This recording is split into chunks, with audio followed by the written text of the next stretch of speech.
एल्मसवुड का कस्बा हमेशा शांत प्रतीत होता था, जो जंगल के बीचों बीच बसा हुआ था। इसकी सुंदरता इसकी दूरस्थता में थी, जो शहरों की हलचल से दूर थी। लेकिन इसके सुंदर बाहरी रूप के पीछे एक पुराना रहस्य छुपा हुआ था, जो कस्बे को घेरने वाले जंगल में गहराई से दफन था। एक ठंडी शरद ऋतु की शाम को दोस्तों का एक समूह, एमिली, जैक, सारा और टॉम, जंगल का अन्वेषण करने का निर्णय लिया। कहानियों में एक प्रेतवाधित केबिन का जिक्र था, जो दशकों से वीरान पड़ा था, जहां अजीब घटनाएं घटित होती थी। जिज्ञासा और रोमांच की चाहत से प्रेरित होकर दोस्तों ने टॉम की दादी के अटारी में पाए गए एक पुराने नक्शे और टॉर्च के साथ यात्रा शुरू की। यात्रा हंसी मजाक और कहानियों के साथ शुरू हुई। पैरों के नीचे पत्तियों की खड़खड़ाहट उनके चलने की ताल में एक सुखद ध्वनि जोड़ रही थी। जैसे जैसे वे गहराई में गए, पेड़ घने होते गए। उनकी मुड़ी तुड़ी शाखाएं चांदनी को रोक रही थी। एक अजीब सी खामोशी ने समूह को घेर लिया, जिसे केवल पत्तियों की कभी कभार की सरसराहट ही तोड़ रही थी।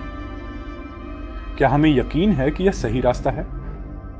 एमिली ने अनिश्चितता भरे स्वर में पूछा। टॉम ने सिर हिलाया, हालांकि उसके आत्मविश्वास में कमी थी। नक्शे के अनुसार केबिन यहीं कहीं होना चाहिए। घंटों जैसा महसूस होने के बाद उन्हें अंततः वह दिखाई दिया, पेड़ों के बीच छिपा हुआ एक जर्जर ढांचा। उसकी खिड़कियां टूटी हुई थी और दरवाजा चरमराता हुआ अध खुला था। उसके चारों ओर की हवा ठंडी लग रही थी और समूह ने द्वार पर झिझकते हुए कदम रखा। हम यहां तक आए हैं, जैक ने साहस जुटाने की कोशिश करते हुए कहा। आओ, इसे देखते हैं। अंदर केबिन अतीत की एक धरोहर थी। धूल से ढके फर्नीचर और हर कोने में मकड़ी के जाले थे। लेकिन कुछ अजीब सा महसूस हो रहा था।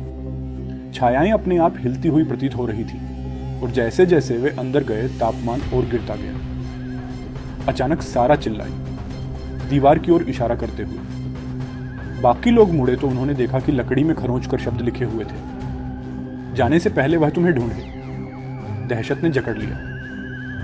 हमें जाना चाहिए, सारा ने कांपती हुई आवाज में कहा। लेकिन इससे पहले कि वे हिल पाते, दरवाजा जोरदार धमाके के साथ बंद हो गया। कमरा अंधेरे में डूब गया। उनकी टॉर्चें टिमटिमाई और फिर बुझ गई।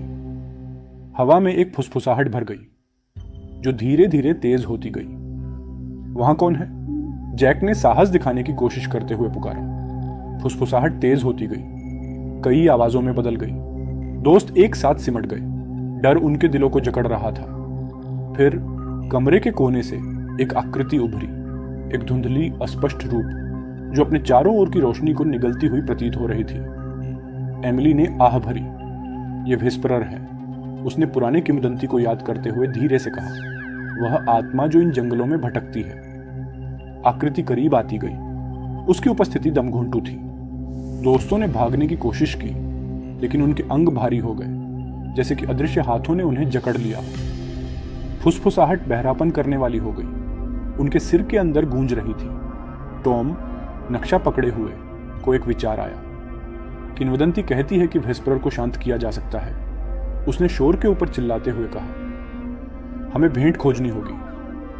आतुरता से उन्होंने केबिन की खोज की। उनका डर उनकी हताशा को बढ़ा रहा था। एमिली ने एक छोटे सजावटी बॉक्स को एक ढीले फर्श बोर्ड के नीचे छिपा हुआ पाया। अंदर एक लॉकेट और एक नोट था, खोए हुए के लिए। यहां, उसने चिल्लाया, लॉकेट को ऊपर उठाते हुए।